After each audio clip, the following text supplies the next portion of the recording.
Hello बच्चों, चलिए प्रश्न को देखते हैं। प्रश्न में दिया है किसी कण का समय t के साथ विस्थापन अक्ष इस प्रकार है।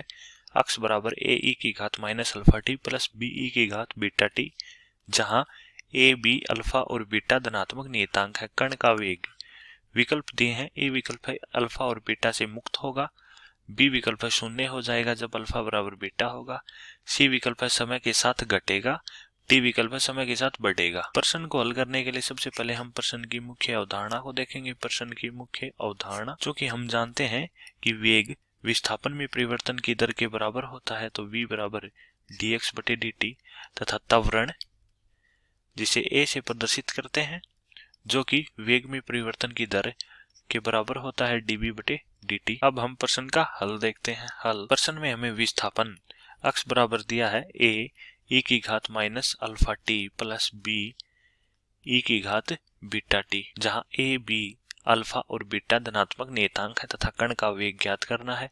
जैसा कि हमने मुख्य उदाहरण में देखा, कण का वेग v बराबर होता है dx बटे dt।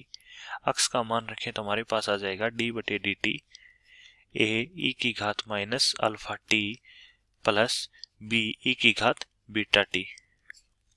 चूंकि हम जानते हैं कि e की घात ax का अक्ष के साथ अवकलन होता है a e की घात ax, तो यहां से देखें तो वेग v बराबर आ जाएगा, a नियतांक है तथा e की घात माइनस अल्फा टी का अवकलन हो जाएगा माइनस अल्फा e की घात minus alpha t plus b e की घात बीटा टी का अवकलन हो जाएगा बीटा e की घात बीटा टी। तो यहां से आ जाएगा माइनस a अल्फा e की घात minus alpha t plus b beta e की घात बीटा टी।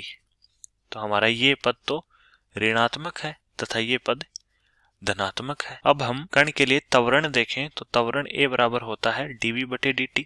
तो यहाँ से त्वरण a बराबर dv बटे dt।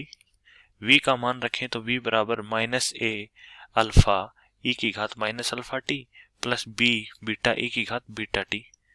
तो यहाँ से आ जाएगा d बटे dt minus a alpha e की घात minus alpha t plus b beta e की घात बीटा टी। इस अवकलन को सरल करें तो हमारे पास त्वरण a बराबर होगा प्लस a अल्फा का वर्ग e की घात minus alpha t plus b beta का वर्ग e की घात बीटा टी।